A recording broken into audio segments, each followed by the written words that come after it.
Why young Americans can't afford the American dream anymore.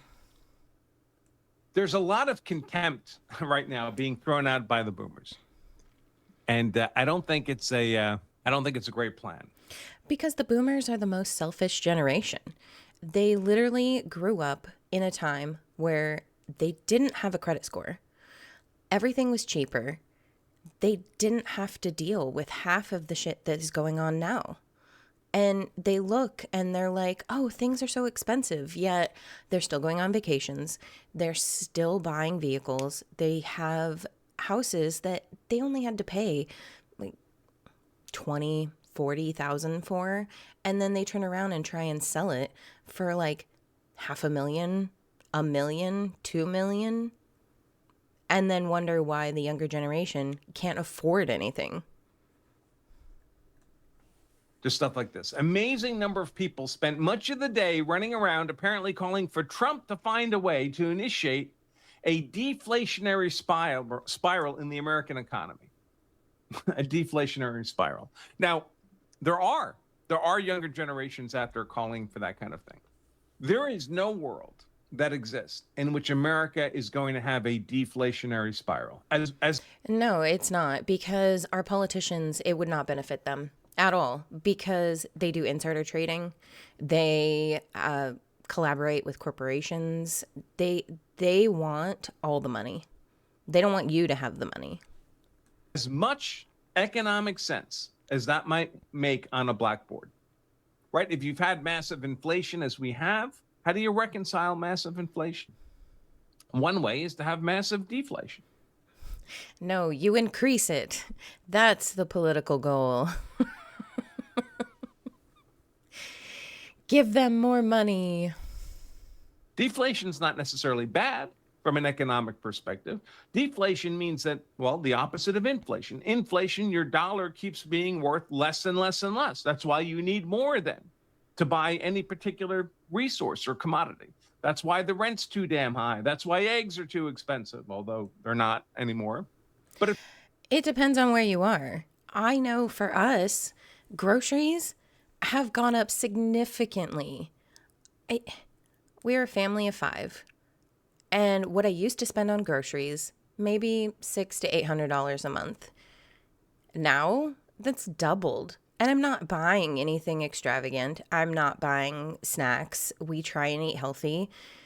It has absolutely gone insane with the amount of food that you get a small, maybe some grapes, maybe some yogurt, and you're looking at $50.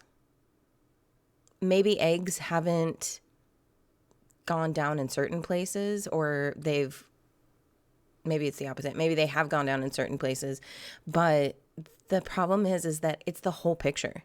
Everything is more expensive now. And boomers, they complain about it being expensive, but they still have all of these assets, all of these money that they just, oh, things are so expensive. So guess we can't buy our, special juice today, but we're going to go to Tampa next weekend. It feels like everything's always getting more and more expensive.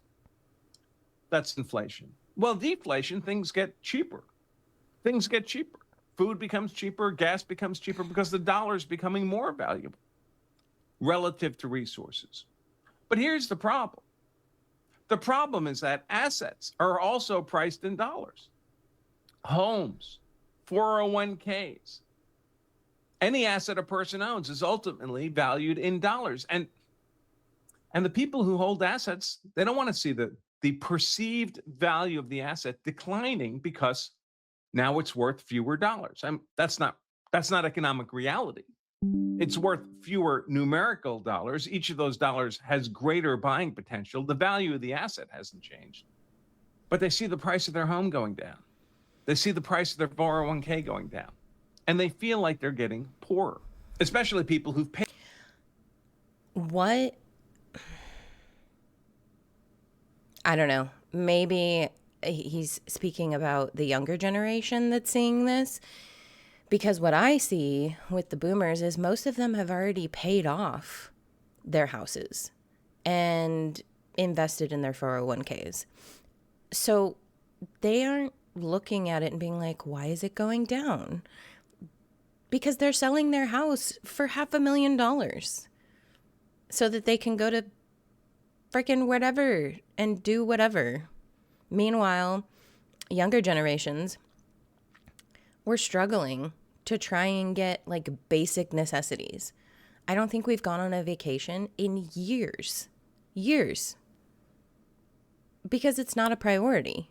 Feeding our family is a priority. Paying the bills is a priority. And this whole just work harder. Yeah, okay. Okay, Susan.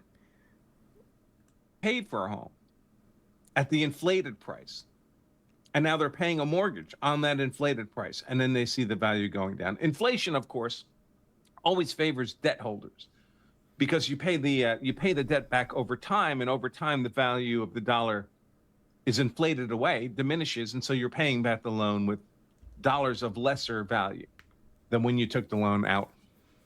But there is no world in which America is going to have a deflationary process where we're going to see assets substantially lose value as a result, because any politician who advocated for that would be in office for about a week.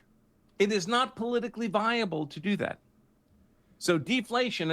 They wouldn't be in office for a week. They'd probably still be there, but the problem is that they would ultimately end up getting bought out by the corporations because the majority of politicians are no longer for the people. And the ones that say they are just like everybody else who says something that's going to get catchy towards the younger generation. And then once they get into office, they do the complete opposite. I have yet to see a politician that does what they actually say. And even with Trump has done a lot of things that are great, but he still hasn't done a lot of things that he said he was going to do. And as much as it's an economic solution to inflation, simply is not politically viable. But it's the contempt that's the worst. So here's Michael Savage, a Savage Nation, presumably the talk show host. He writes, to all the whining, lazy young people who can't afford to buy a house, homes have always been slightly out of reach. That's why people got married, so two working people could spend 50% of their combined. No. People got married to have a spouse. The reason that a wife ended up having to go get a job is because feminism was pushed so hard by our own government because they realized that they could literally get more taxpayers. The more taxpayers they have, the more money they have in their pockets. So, no, people were not getting married so they could afford things. People were getting married and then realizing that the prices of stuff was going up, and housewives were forced to go get a job. Or you had the feminists who literally went out and was like, I need to be a boss, babe. And so I am going to go work and not take care of my family. And the government saw this and was like, awesome. We can get taxes from this person too. So if both people are working, we can charge more for shit. Take-home pay to pay the mortgage, taxes, insurance, maintenance. Not spend it on vacations, dope, booze, fancy clothing, and so on. It took sacrifice and discipline. Even when I bought my first house for $45,000. $45,000.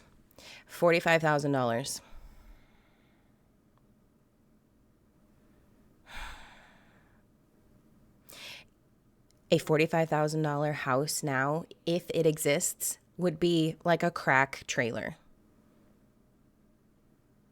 There is no world where anybody could buy a $45,000 home and it actually be decent for a family. Not anymore. And this whole like, it takes discipline. Yeah, okay, Michael. How about all of the people, millennials, Gen Z, maybe some of Gen X, who are working multiple jobs and can't afford basic necessities? Why? Because they have homes that are 100,000, 200,000, 300,000, and they're not fancy. They're basic homes. But the interest is skyrocketing because of policies that you voted in. It's stupid. In 1974, our life savings of $9,000 as a down payment, both of us working 2 jobs, our only inheritance, the work ethic. I mean, it just reeks of contempt. Who wouldn't want to see this guy taking down a peg? Mm-hmm. All the young people are just out there smoking weed. That's why they can't afford a house. Is that right? That's not true. That's not a realistic portrayal of what the younger generations are going through today. It's contemptuous. The drunk Republican writes, the greatest generation survived the Great Depression and defeated the Nazis. The boomers got shipped off to die in Vietnam. Gen X on 9/11 fought the Iraq War and lived through the 2008 financial crisis. Okay, but wait.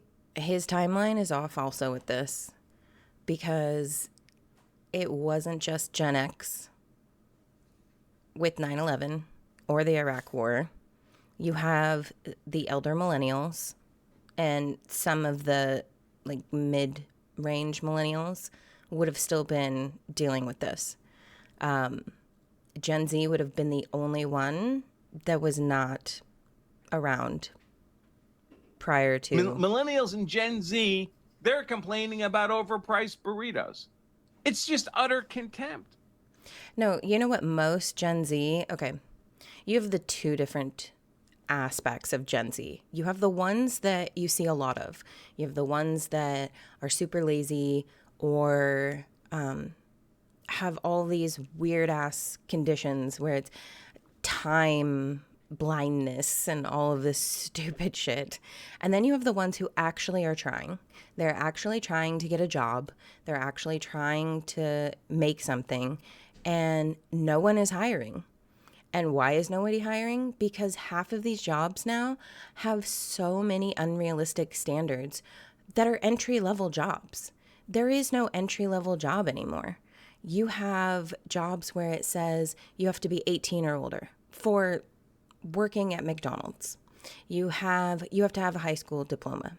You have jobs where it should be an entry-level job, but they're taken because of all the migrants that came in.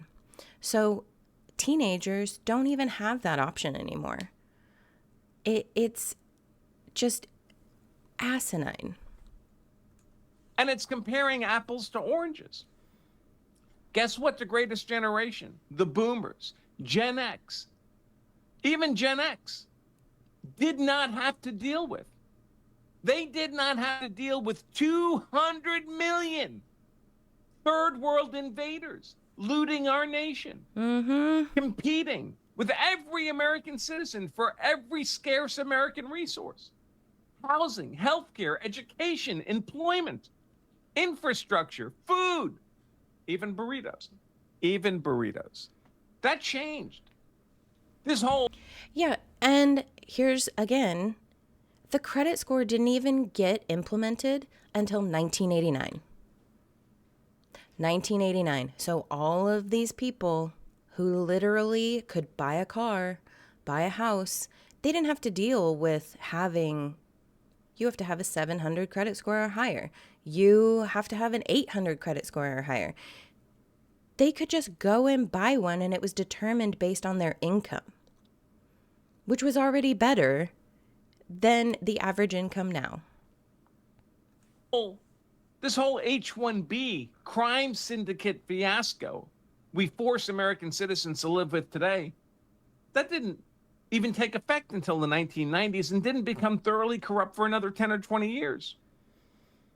And of course, the illegal third world invasion, although always running at a relatively modest temp for decades, has exploded in the last 10 years, particularly under Biden when they were just invited in. This guy, I am so glad we fired this guy, this one-eyed seal. Dan. He is just a rhino. He is an awful politician. Like, I can't.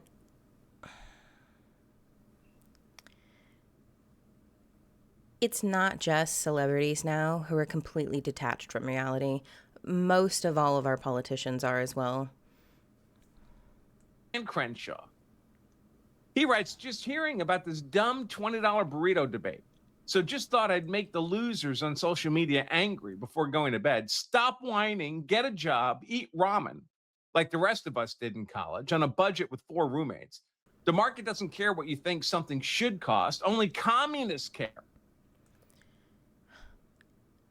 Do we want to compare what even a pack of ramen used to cost compared to now?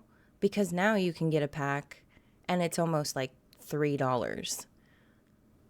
Back when, I don't even know, 10, 20 years ago, it was probably $1. Even freaking fast food used to be cheaper. You could go to Taco Bell and get like 20 tacos for $20. You want to buy 20 tacos now? You're probably looking at like $80. It's this statement is somebody who is completely detached from how real life works. He makes $174,000 a year, which is apparently roughing it. And this is what he has to say about the American people. Stop complaining. Stop complaining that things are expensive. How dare you? Are you a communist? Are you a communist? If you want an affordable standard of living, I guess you're a communist. Or are you an American adult male capable of handling his own shit? First of all, and of course, all due credit for Dan Crenshaw's military service and the injury he suffered in that service. But is there anybody in America who's not aware that this guy made millions on insider trading when he was in Congress? Has he ever had anything but a government job? I don't know. I don't know. Yeah, if I made millions in insider trading, I'd be a lot more comfortable too. Right? That. Oh no, I'm only making like $174,000 a year and I get to do insider trading. I'm so broke. Yeah. The average American does not care about the stock market. The average American can't afford to do trading of any kind. Saving is even a struggle for most people because you're living paycheck to paycheck. I wouldn't be worried about the price of burritos. But for those of us who are not U.S. congressmen, we go to prison if we engage in insider trading. This guy gets it. If you live in a place you can afford by living cheaply, then the Dan Crenshaws of American governance will import third worlders by the tens of millions who can also afford to live in those inexpensive places. They'll rent them right from under you. They'll put 15 people in a room. And they'll do it with your money. The U.S. government and state governments will give them money to pay for housing. Any American citizens out here getting money for American housing? Have roommates, Nope. live cheaply is fine in a society that's 90% white or at least 90% American. But we've imported a couple of 100 million third worlders and we pay them to loot our resources. We pay them over American citizens. We pay them over American veterans. Veterans who fought in our wars were forced to endure things that no one should have to. And they're treated like shit. But this person who comes from a different country, doesn't have our beliefs, doesn't want to follow the laws, is given $2,000 a month in EBT, is given free housing, is given free medical. Yet the average American struggles to even be accepted in these programs. At our expense and steal our jobs through ethno-fascist nepotism. Charlie Kirk saw it. He wrote before his death, of course, if we don't improve the economic condition, or at least opportunities for young Americans, communists like Mamdani and the destructive ideas he espouses will continue to spread. When young people have faith in their own economic future, and American young people with faith work hard, just like the boomers worked hard, just like I had to work hard. But if you have faith, the hard work seems worth it. And when people have faith that their hard work will pay off, that they have a prospect for owning a home, that's when they get married. That's when they have children.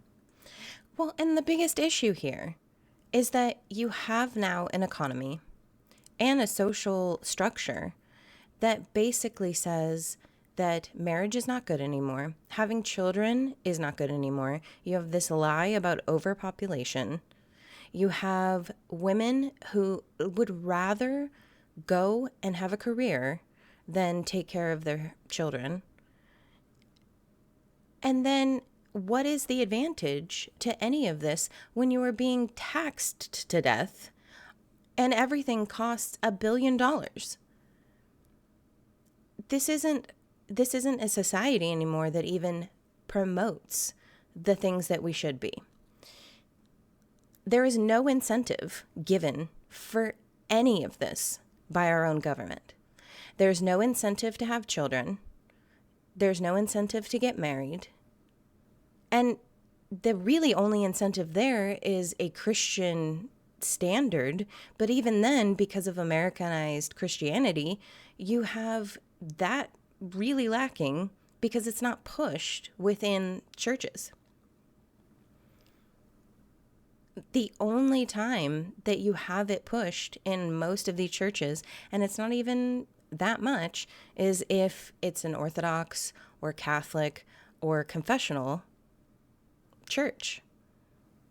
But even with those, you have the different churches within those denominations that are more liberal and are just you do you. And there's absolutely no incentive to help with that. If there was an incentive to help with, if you want to have children, you get this, there would be more people who would be excited about having children. If there was an incentive for getting married, you might see more marriages. But the government has literally done the opposite of that for both things.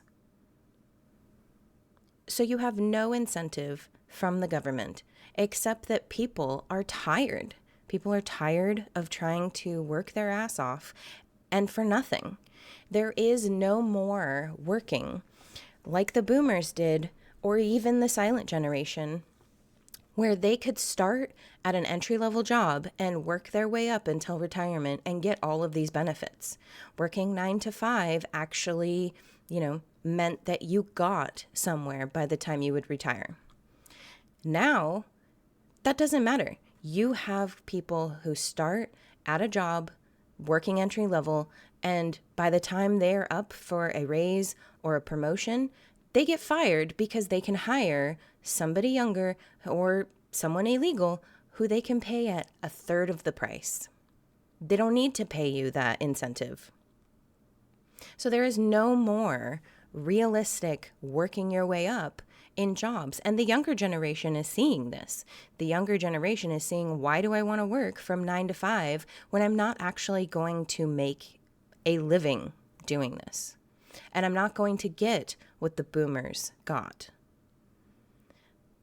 So why even try? Why do that? Why go and, why not go and do something else where you don't have to work 9 to 5 with no prospect of having that retirement plan?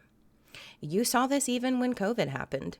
People who had this plan had gone to college, had their own careers, and then guess what? They got fired. Their business closed. There is no ideal situation anymore for families or individuals to make it with this planned out, go to college, get a job, all of the yada, yada, yada anymore. Because they have a stake in the country. They have skin in the game. When they don't have that hope, it all seems pointless. And that's when they stay perpetually single, childless renters, never can advance themselves. And that's when they're easy to radicalize. He advocates millions of new homes, of course, 20 million deportations. He's only off by a factor of 10, but he's got the right idea directionally. Reform and reduce legal immigration. It's such a misnomer. It should always be referred to as illegal immigration and then legal in scare quotes. Virtually all so-called legal immigration is actually illegal because it's been being committed under the auspices of fraud. Of fraud. And of course, when the younger generations, knowing their reality, hear the boomers view. And by the way, the boomers are not insane. What they're I beg to differ. I mean, you've met most of them, right? We have boomer beige houses. We have most of the Karens are boomers. You have boomers in restaurants who complain about the service. I mean, maybe not insane, but definitely entitled. saying is reflective of their lived experience. It's true for them. But like many people, they're seeing the world through their lens and not seeing it through the lens of these younger generations who are facing challenges that the boomers never had to face. And it makes the younger generations understandably angry. They're American citizens too. Why are they having to compete with 200 million third worlders? That was never asked of the boomers. This account says Burrito Gate seals it. We're giving neocons and boomers the same lecture when the housing and asset bubbles finally collapse, when you should think about picking up a job as a greeter at Walmart as an aging boomer. They don't even have that job anymore. They don't. There is maybe in like small towns or certain things like that, but even in our small town, I have never seen a greeter anymore. Like maybe when I was younger, that doesn't exist because they just got rid of all of that. How many times have you gone to Walmart and there are like 34 aisles and none of them are open because it's all self-checkout? There is no more customer service. But you won't even have that opportunity because Walmart will have given all those jobs to the third world. My first week here in Tennessee, after moving here, I went to a local Walmart, tried to stop a Walmart employee in the blue vest to ask a question. No habla inglés. No habla inglés. America's younger generation needs to see a path to opportunity. And the fact that the boomers had a path and what the boomers did worked for them in their world doesn't mean that's a realistic or viable path today. It's a different world, especially if you're a white male. I mean, not only are you competing at profound disadvantage against 200 million third world migrants, looting America, you're also competing against other American citizens. Well, and that's the biggest thing. Most of the boomers told millennials and Gen X, go to college, get a career, and everything will just be like handed to you. You'll be great. But that didn't work out. That didn't work out for most of them. Most of the jobs that they spent thousands of dollars to get a degree in either don't exist anymore or you can't make the money anymore. It's not like how they grew up. Most of the jobs that they talked crap about are the trades that are bringing in actual money. You have electricians and plumbers and all of these things that most boomers look at and say, oh, that's not a real job. That's not going to make you any money. You're not going to have a career. And those are the ones that are bringing in the actual money now because we have everybody who went and got a degree. A degree is just a participation award now. It means nothing unless you want to be a doctor or a lawyer or something like that. It literally, you might as well just get it in underwater basket waving. It's ridiculous. All of whom are given preference above America's white males. Women, blacks, Hispanics, everyone, excepting perhaps Oriental Asians, is given advantage over white males. The white males who, incidentally, produced virtually everything of value in the first world. including America. Here's Christian Hines, a pretty smart guy. He writes, a lot of the boomerism about hard work, saving money, and living within your means are actually great pieces of advice. It's just common sense. And you see guys like Caleb Hammers, the online social media finance guy, re-articulating it for a younger audience, which is a good thing. Every generation should be taught how to balance a budget and save up for important life moments like buying a house or getting married. But the reason it gets dunked on so much online is because this advice ignores the current macro picture. Asset price inflation has priced millions out of the housing market. The average age of a home buyer has skyrocketed. The car market's out of control. Thank you, Obama. Cash for clunkers. Yeah, and that's the thing. Like, the only cars that most people want to go get are these new stupid ones that now you have to have the subscriptions for, which I don't want. I would rather buy a used car from like 10 or 20 years ago, but even then, because of the cash for clunkers, it's so ridiculously hard to find a old used car that's in good condition. But this whole idea that like I like watching Caleb Hammer shows and videos, that kind of thing. But even with him, sometimes it's like, how is the average person supposed to save? How is the average person supposed to be able to invest when we're struggling to even just do the basics of living? I was a boomer by only 2 weeks, but when I was in high school, I always had a car. Now, it was a $500 car that I had to keep running myself. Most of my cars, I kept the toolbox in the trunk. Sometimes I was carrying around a spare alternator because the alternators weren't bad so often. I would just change the alternator on the side of the road. You can't even do that now. You can't. They're making cars so that you can't even fix them. Or if you try, they have them so that you have to have a specific tool that has been patented and basically like only owned by dealerships of that model. And you can only go to the dealership to have it fixed, because a regular mechanic can't even get to that part of the car. There's no $500 cars today. There's nothing like that. The car market, even used cars now, routinely cost over $20,000. The stock market is in a mega bubble. Consumer spending is increasingly geared towards the top 10% of household wealth.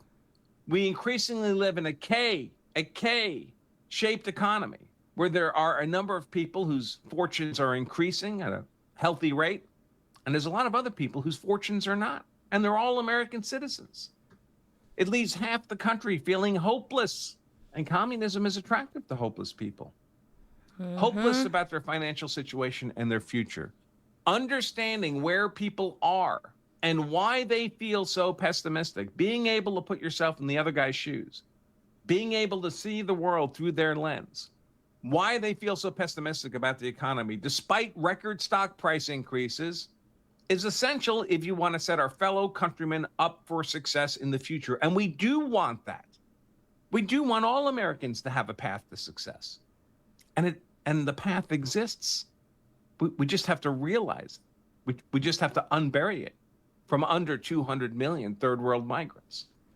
And not just that, but how much of our government is paying other countries? How much of our government is taking money for themselves for stupid projects that they put into bills that is not what the American people want? I don't see it changing anytime soon, but this whole boomer mentality is just exhausting. It is literally killing people mentally because people are tired, and all they see is these boomers who are, again, selling their house for 5 times what they bought it for. And then when younger generation says anything about it, all we get is just work harder.